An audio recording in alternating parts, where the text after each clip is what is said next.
السلام عليكم ورحمة الله وبركاته.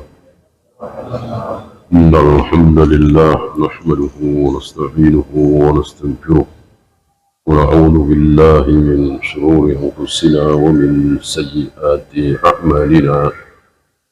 من يهده الله فلا مضل له ومن يضلل فلا هادي له. أشهد أن لا إله إلا الله وحده لا شريك له وأشهد أن محمدا عبده ورسوله. Kita lanjutkan kitab Riyadhus Shalihin. Kita sampai hadis 72 kalau tidak salah ya.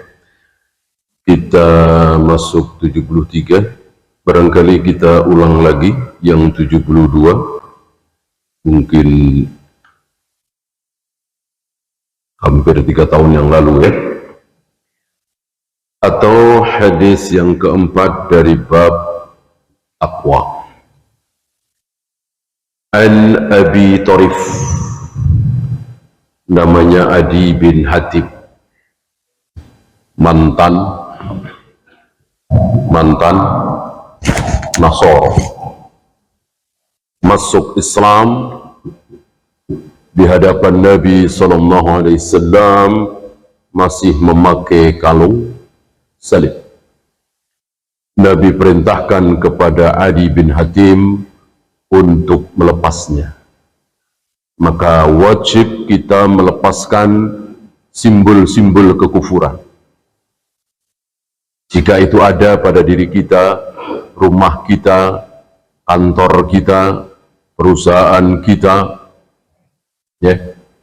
ya salib, ya nama-nama kufur, dewa, dewi, Wisnu, Brahma, apapun simbol-simbol kekafiran tidak boleh menempel pada diri seorang muslim. Mengambil dalil, Nabi perintahkan Adi bin Hatim membuang kalung salib. Sami'tu Rasulullah sallallahu alaihi wasallam yaqul. Adi mengatakan, aku pernah mendengar Rasulullah sallallahu alaihi wasallam bersabda, man halafa ala yaminin, barang siapa yang bersumpah dengan satu sumpah, demi Allah saya enggak mau datang lagi tempat ini, demi Allah saya enggak mau lagi ketemu dengan dia, karena setiap kali ketemu sama dia selalu saja berbuat dosa, misalnya ya, demi Allah saya nggak mau makan ini lagi. Sepanjang sejarah ada di kita dulu terkenal sumpah palapa, entah ada entah tidak ya, karena memang sejarah tanpa sanad ya. Yang dengan sanad dan pasti benar adalah sumpahnya Israel. Nabi Israel pernah bersumpah. Nama lain Nabi Israel siapa? Nabi Yakub ya. Maka haram bagi kita mencaci maki, menghujat, menjelek-jelekkan Israel. Israel seorang nabi, masa kita caci maki ya. Yang bejat, yang brengsek, yang kurang ajar, yang gak ada akhlak, yang biadab, itu bukan Israel, tapi Bani Israel, anak-anaknya Israel. Atau lebih aman, lebih tepat kita sebut Yahudi. Kalau Yahudi jelas. Ini salah satu bukti kebenaran sabda Nabi alaihi salatu wassalam, bahwa Yahudi itu berilmu, pintar dia. Mereka nggak menamakan dirinya negara Yahudi, tapi negara Israel. Hampir seluruh dunia kaum muslimin mencaci maki, menghujat, mendemo Israel. Ini sebuah kekeliruan. Alangkah baiknya kita semua menyebut mereka dengan Yahudi. Jangan Israel, terlalu bagus nama Israel. Laki-laki yang sangat saleh, mengalahkan kesolehan, ketakwaan, keilmuan Imam Syafi'i, Imam Bukhari, bahkan mengalahkan manusia terbaik di umat ini Abu Bakar dan Umar. Semulia-mulia Abu Bakar dan Umar nggak mungkin mencapai kemuliaan Israel, orang Nabi. Nggak mungkin derajat Nabi bisa disamai oleh siapapun yang bukan Nabi.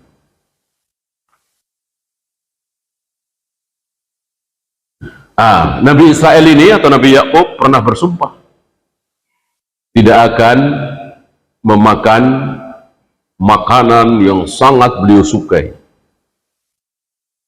hati unta. Ya. Kullu tu'ami kana hillan li Bani Israel. Seluruh makanan dulunya halal semua bagi Bani Israel. Illa ma harrama Israilu ala nafsihi. Kecuali yang diharamkan oleh Israel sendiri terhadap dirinya. Kan begitu ayatnya ya. Di hadis dijelaskan bahwa yang beliau haramkan adalah hati unta. Ya, sumpah. Nah, man halafa ala yaminin, barang siapa bersumpah dengan satu sumpah. Demi Allah saya begini, demi Allah saya nggak akan begini. Tsumma ra'a atqadillahi minha. Kemudian setelah itu dia melihat ada yang lebih baik dari sumpah itu. Ya. Demi Allah saya nggak mau datang lagi ke rumah ini. Ya. Mungkin saking emosinya atau apa ya. 3 tahun kemudian ibu kita ada di rumah itu misalnya ya. Masa kita nggak mau datang ada ibu kita, ibu kita tinggal di situ. Maka falyati taqwa, lakukan ketakwaan itu dan batalkan sumpah. Jangan teruskan walaupun sudah bersumpah. Demi Allah saya tidak akan datang lagi ke rumah Yudi selama-lamanya. Dilanggar setelah 3 tahun misalnya, karena ada sebuah kebaikan di situ, ada ibu kita atau ayah kita atau siapa ya, batalkan. Berdosa? Enggak, asal bayar kifarat denda. Ya, apa yang pertama? Memerdekakan seorang budak. Tentu udah nggak bisa. Ya. Maka pilihan kedua, memberi makan. Memberikan makan atau pakaian boleh, bukan makan plus pakaian ya. Bisa pilih, makanan boleh, pakaian boleh. Yang minimal, ya minimal ya sekali makan lah, bukan sehari makan.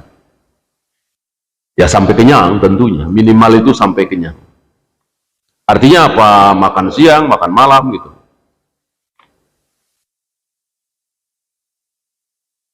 Berapa fakir miskin? Berapa fakir miskin? 10 ya. Boleh pilih apa makanan, apa pakaian. Pakaian ya minimal, apa baju doang, apa sarung doang, apa celana doang, atau gamis ya. Ya kalau satu style tentu lebih bagus gitu ya. Makan cukup sekali. Bagaimana kalau sehari 10 orang itu suruh makan di rumah kita 3 kali? Ya tentu lebih bagus. Karena ini kan gue rumah toh, boleh lebih. Ya, beda dengan baca hayya ala sholat 2 kali ketika azan bagus, 3 kali lebih bagus, nggak bisa.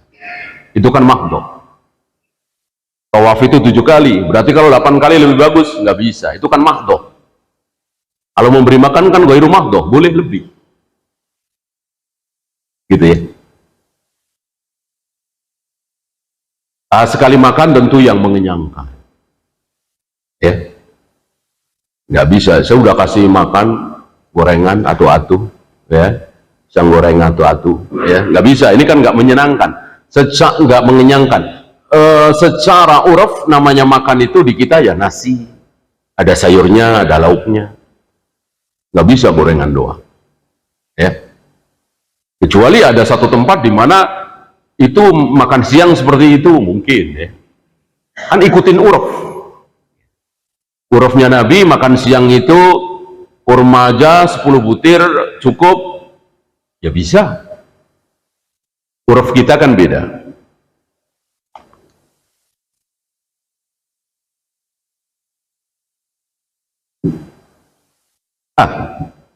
Kifarat sumpah ini sama dengan kifarat nazar. Sama persis. Memerdekakan budak, memberi makan atau pakaian 10 fakir miskin. Yang ketiga belum ya. Seandainya tidak ada uang, tidak ada harta, dan kita ternyata melanggar sumpah, maka pilihan terakhir adalah puasa 3 hari berturut-turut. Ya. Kalau baru dapat 2 hari kemudian batal, nggak puasa lagi, ya besok diulang lagi.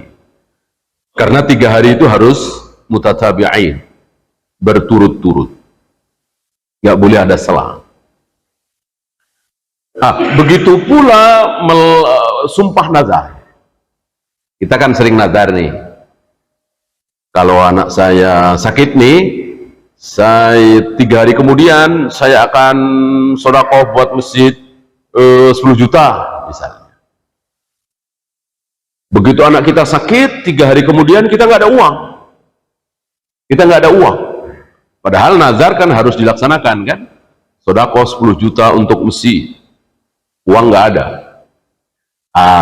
Boleh diganti dengan 3 tadi. Pilihan terakhir puasa 3 hari berturut-turut. Ya, hadis ini sahih riwayat Imam Muslim. Fawaid dari hadis ini saya pilihkan saja ya.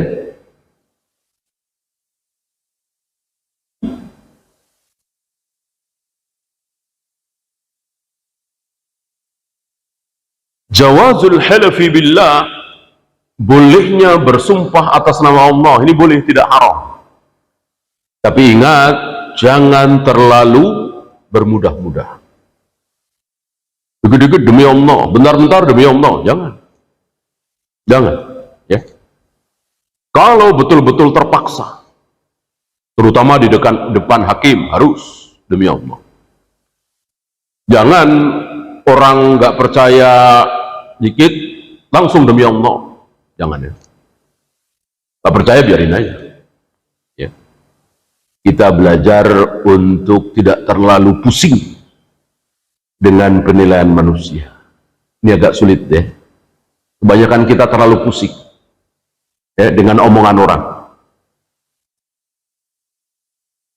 Belajarlah jangan terlalu pusing.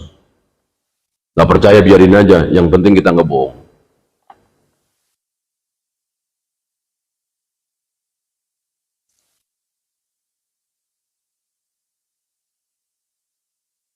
Man azama ala fi'li maksiyatin fala yaf'alha. Barang siapa yang bertekad bulat mau melaksanakan sebuah maksiat, jangan diteruskan. Walaupun melanggar sumpah nggak apa-apa. Lebih baik melanggar sumpah daripada berbuat dosa. Gitu. Coba contoh tadi, ibu kita ngundang, nak datang ya ke rumah ini, kan wajib. Taat kepada ibu kan wajib. Sementara kita berpegang kepada sumpah kita, maaf bu, saya udah bersumpah nggak mau ke rumah itu. Kalau mau ibu keluar dulu, ya, atau saya jemput. Jangan. Ya. Batalkan saja sumpah itu. Nggak apa-apa. Membatalkan sumpah tidak dosa. Melanggar nazar tidak dosa. Yang penting bayar kifarat. Dan nazar sekali lagi itu isinya kebaikan atau ibadah. Nggak boleh. Kalau saya lulus ujian, saya akan jalan kaki dari sini sampai Bogor. Nggak boleh. Kalau saya lulus ujian, saya akan berdiri di bawah panas terik matahari. Kalau nggak salah hadisnya pernah ya. Abu Israel namanya.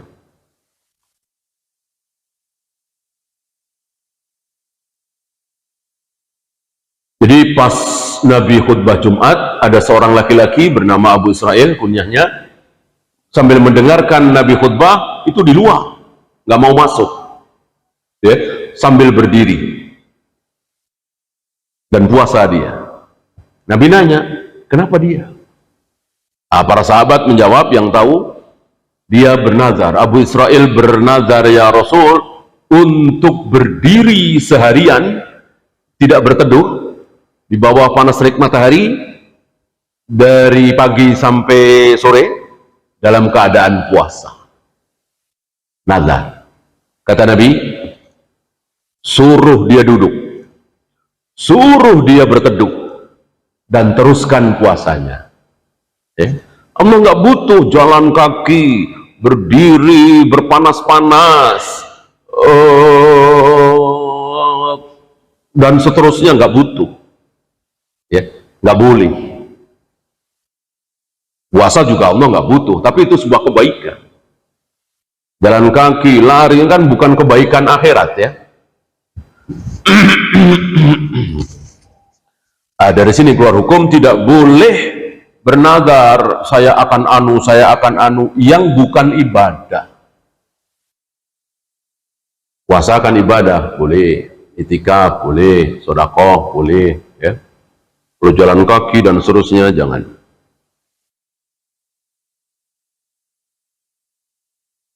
Ya, kita lanjutkan hadis 73, hadis terakhir dari bab takwa. Insyaallah nanti kita masuk bab baru, bab yakin dan tawakal.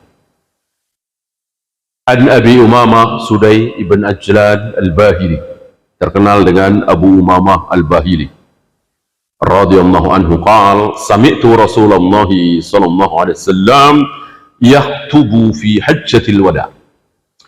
Aku mendengar Rasulullah sallallahu alaihi wasallam berkhutbah saat haji wada. Itu masih ingat haji wada ya? Haji wada adalah haji sesuai dengan namanya. Wada apa? Tawaf wada apa? Tawaf perpisahan, mau meninggalkan Makkah. Hanya ada di haji. Tidak kuat pendapat yang mengatakan ada di umrah. Hanya ada di haji, tawaf wada. Ini haji wada, berarti haji perpisahan atau haji terakhir Nabi sallallahu alaihi wasallam, sekaligus haji yang pertama. Nah, seumur hidup beliau cuma sekali pergi haji. Umrah 2 atau 3 kali, ada umratul qadha ya. Yang pertama kan terhalang oleh Abu Sufyan. Waktu itu Abu Sufyan masih kafir, jadi gagal. Haji wada tahun 11 Hijrah, setelah Futuh Mekah, artinya Mekah sudah dikuasai oleh kaum muslimin. Nah, dalam haji itu beliau berkhutbah.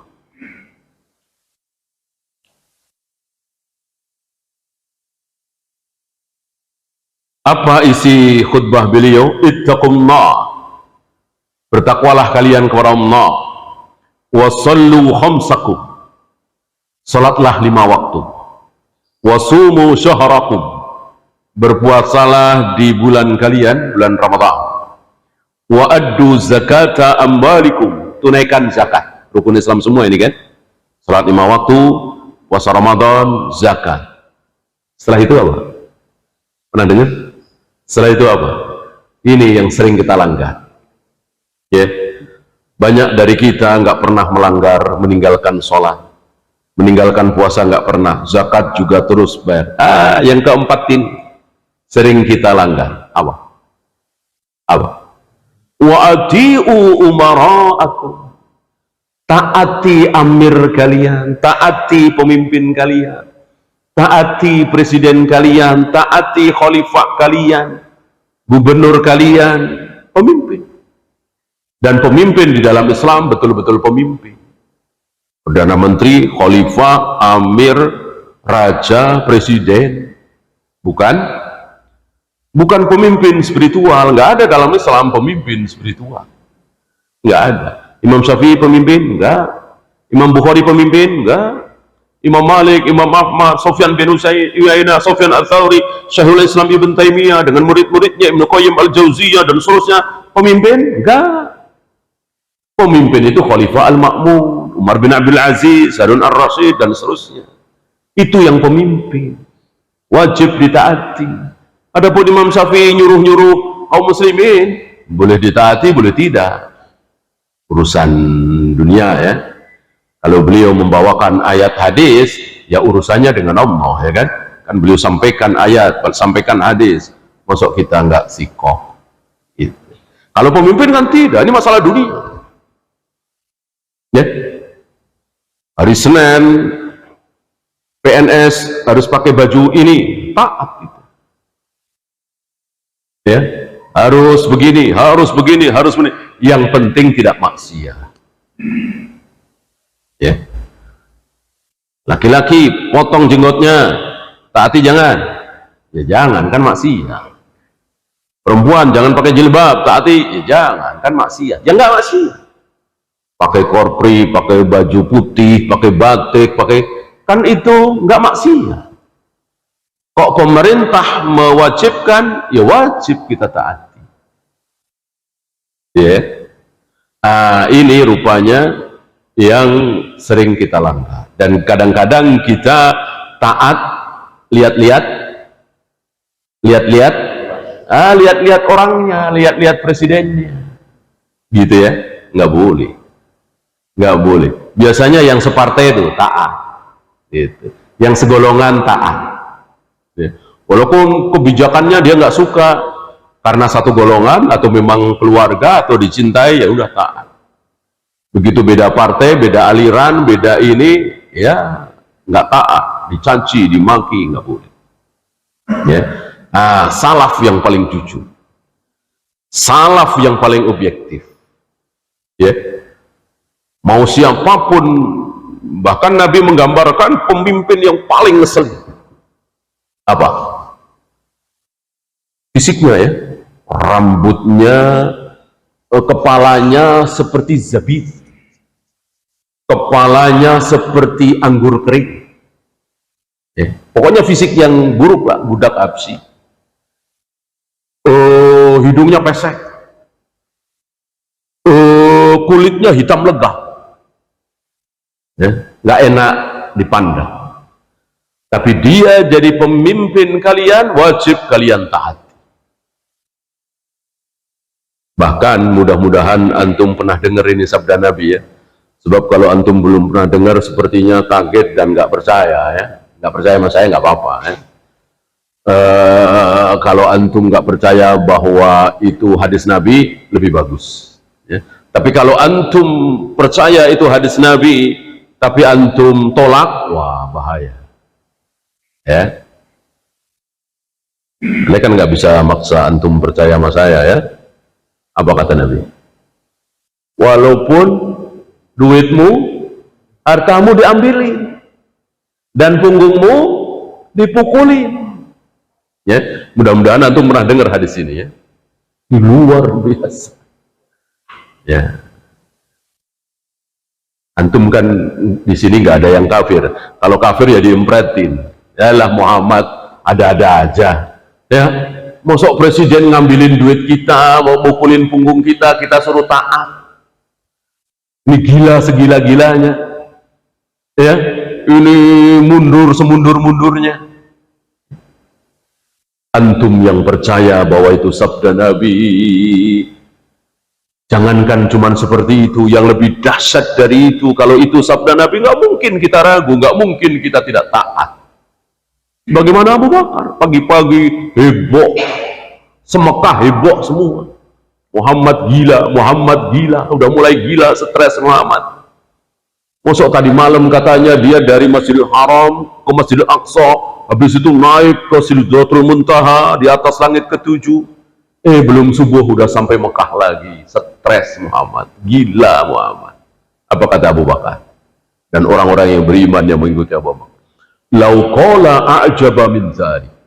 Seandainya Rasulullah berkata lebih aneh dari itu, lebih ajaib dari itu, aku percaya. Dia Nabi, dia Rasul, dia utusan Allah, mana mungkin berbohong. Wah, ini kaidah besar. Jadi kalau kita berhadapan dengan seorang Nabi, seorang Rasul, nggak mungkin salah. Kalau salah, Allah salah. Orang utusan Allah.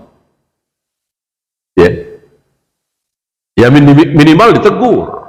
Memang pernah beliau salah, pernah bermuka masam dengan seorang buta Ibnu Umi Maktum, ya kan? Pernah mengatakan besok tanpa insya Allah, kan langsung turun ayat menegur beliau. Kalau tidak ada turun ayat menegur beliau, berarti itu pasti benar. Ya, di sini kita diuji. Saya kira nggak ada selain salaf yang mengamalkan hadis Nabi, apalagi hari ini. Rata-rata kaum muslimin, terutama anak-anak mudanya, mahasiswanya, nggak kenal salah satu perintah Nabi, sunnah Nabi, taat kepada pemimpin. Ya? Yang boleh tidak ditaati, bahkan jangan ditaati kalau perintahnya maksiat. Jadi bukan karena presidennya sekuler, presidennya nggak berpihak pada kaum muslimin, presidennya ke kiri-kirian, sholatnya jarang ke masjid, enggak. Ya. Yang penting belum jelas-jelas Buddha atau Hindu atau Kristen atau Yahudi, ya, masih Muslim. Walillahilham, dari Soekarno, Soeharto, Habibie sampai hari ini semuanya Muslim semua, nggak ada yang kafir. Alhamdulillah. Ya. Muslimnya seperti itu urusan beliau. Urusan kita dengan Allah, beliau Muslim, titik. Ya. Muslim kan macam-macam.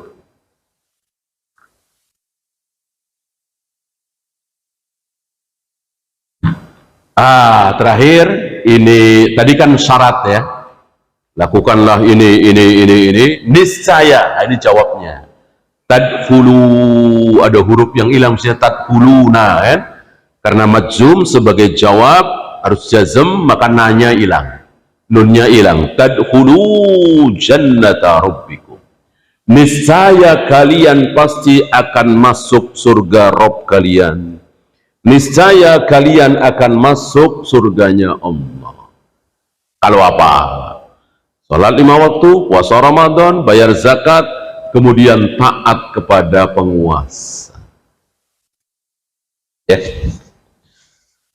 Seandainya hadis ini difahami dan diamalkan oleh seluruh kaum muslimin, insya Allah nggak ada itu peristiwa Tanjung Priok, Wai Jepara, apalagi banyak kan peristiwa bentrokan antara penguasa dengan kaum muslimin. Diawali dari apa? Kaum muslimin nggak mau taat. Udah, kita jujur aja lah. Insya Allah, di negeri kita ya, negeri lain mungkin ya, saya kira mau negeri lain juga begitu. Kaum muslimin lagi tenang-tenang sholat, lagi tenang-tenang berjamaah, lagi tenang-tenang sholat Jumat, tiba-tiba dibom oleh penguasa. Insya Allah nggak ada. Ya, karena ada sesuatu. Mungkin caci makian dulu, mungkin nantang-nantang, mungkin ini, mungkin itu. Ya, coba aja. Peristiwa Tanjung Priok itu awalnya gimana? Barangkali saksi sejarah masih banyak yang hidup ya. Ya, ceramah-ceramah mencaci maki. Ya. Kenapa nggak ajarkan kaum muslimin cara wudhu yang benar, cara sholat yang benar, supaya tidak bakhil, bersedekah, hindari riba, jangan syirik, jangan bid'ah, jangan main dukun, jangan percaya jimat. Ini kan lebih jelas. Ngapain nggak bahas pemerintahan? Ya. Kalau presiden kita maksiat, salah, bukan urusan kita. Urusan beliau dengan Allah, kita tidak akan ditanya oleh Allah. Bagaimana keadaan presiden kita, pemimpin kita? Kita hanya akan ditanya oleh Allah, bagaimana anak kita, istri kita. Ku anfusakum ahlikum nara. Ya. Disinilah iblis menipu kita. Kalau kita bahas anak istri, seolah-olah kita males. Ya, padahal kita tahu istri kita masih suka doyan musik, sinetron, ya, jarang baca Al-Quran, bahkan subuh sering kesiangan. Anak-anak belum pada sholat berjamaah di masjid, ya. Pura-pura nggak tahu atau lupa.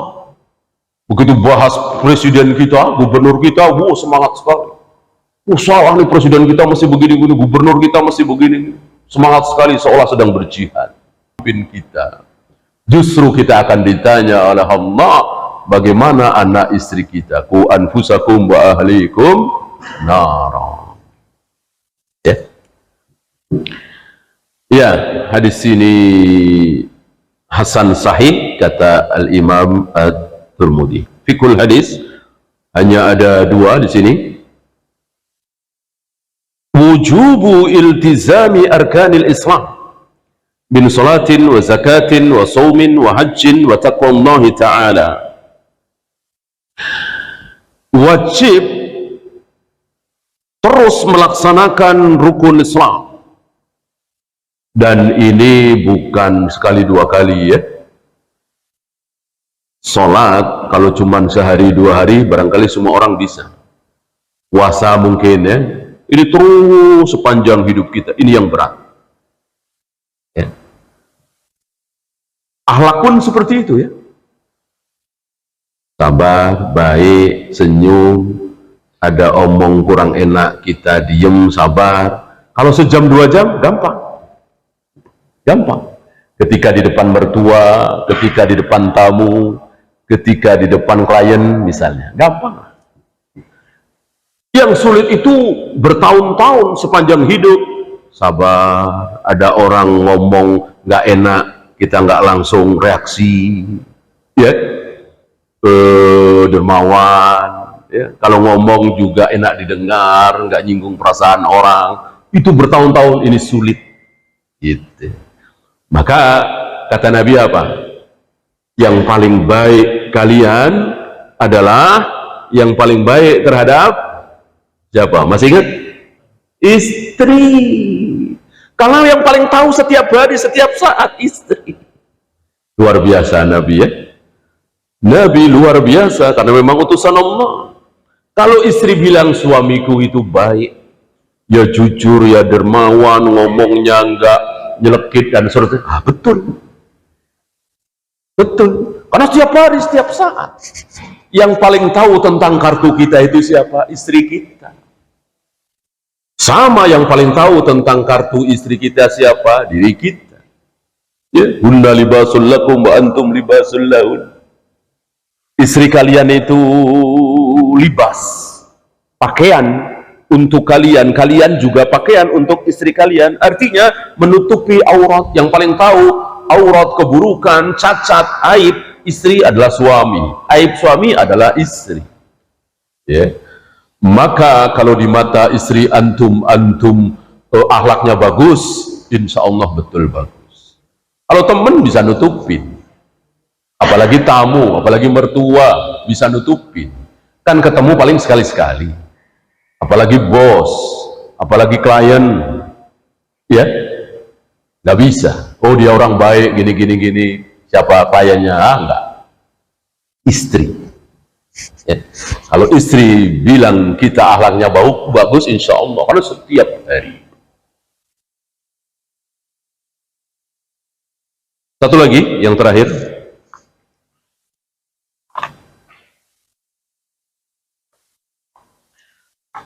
Ini yang masih nomor satu ya. Wal istiqamatu fid dunya sababun najati fil akhirah. Istiqamah di dunia ini menyebabkan keselamatan di akhirat. Jadi istiqamah. Jadi sholat itu bukan sekali-sekali. Taat kepada amir itu bukan sekali-sekali. Ngomong baik itu bukan sekali-sekali. Jujur itu bukan sekali-sekali. Terus istiqamah. Mahal dan berat istiqomah itu, sangat berat. Maka itu yang dicintai oleh Allah dan Rasulnya. Madawamal abdu wa in qala, walaupun sedikit tapi didawamkan oleh kita, itu lebih Allah sukai. Istiqamah. Yang kedua, yang terakhir, wujartu ta'atihim alla ya'muru bima fihi ma'siyatullah. Wajibnya taat kepada pemimpin, waliul amr, wajib. Jadi bukan sunat muakkadah, enggak, wajib. Ya. Sama dengan sholat wajib, puasa wajib, zakat wajib bagi yang mampu, haji wajib bagi yang mampu. Taat kepada penguasa wajib. Bahwa wajib bertingkat-tingkat, betul. kewajiban puasa besar, kewajiban sholat lebih besar lagi, betul. Tapi sama-sama wajib. Ya, karena wajib, ya harus kita amalkan. Ya.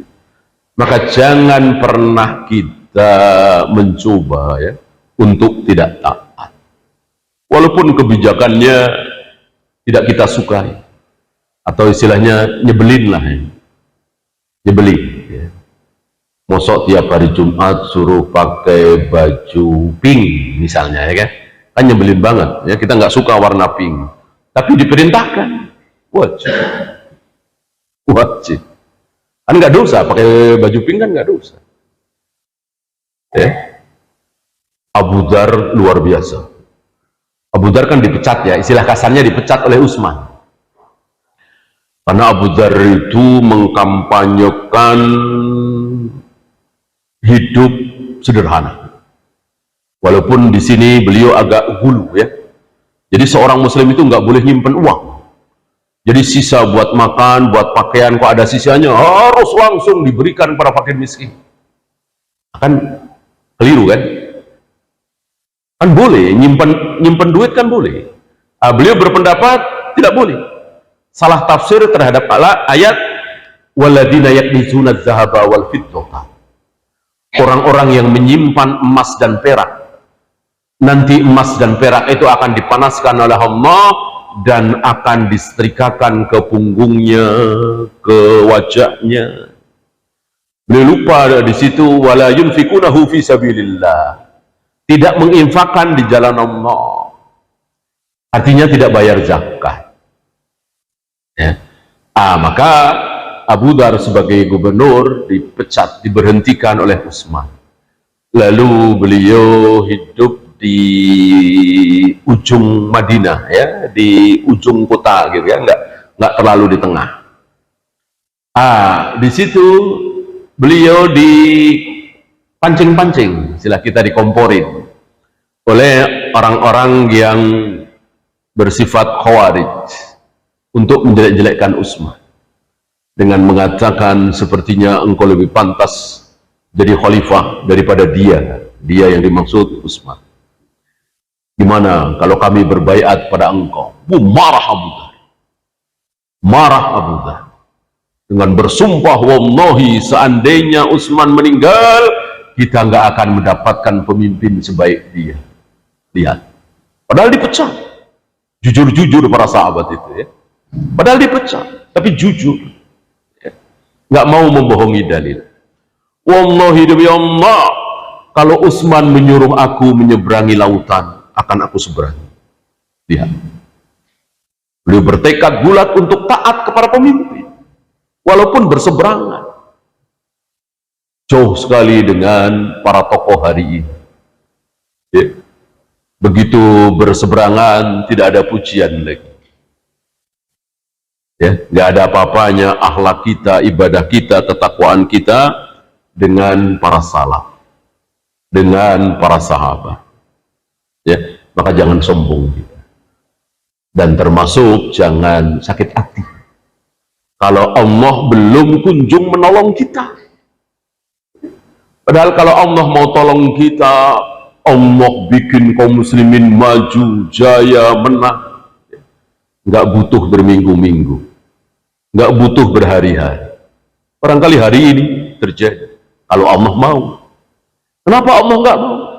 Malah yang dibikin kaya, dibikin sukses, dibikin maju orang-orang kafir. Jepang, Amerika, Eropa kan jauh meninggalkan negeri-negeri muslim kan? Kenapa ya? Kok Allah nggak takdirkan justru yang maju-maju itu negeri muslim? Jawabannya itu ya. Ini kan beda sekali dengan sahabat.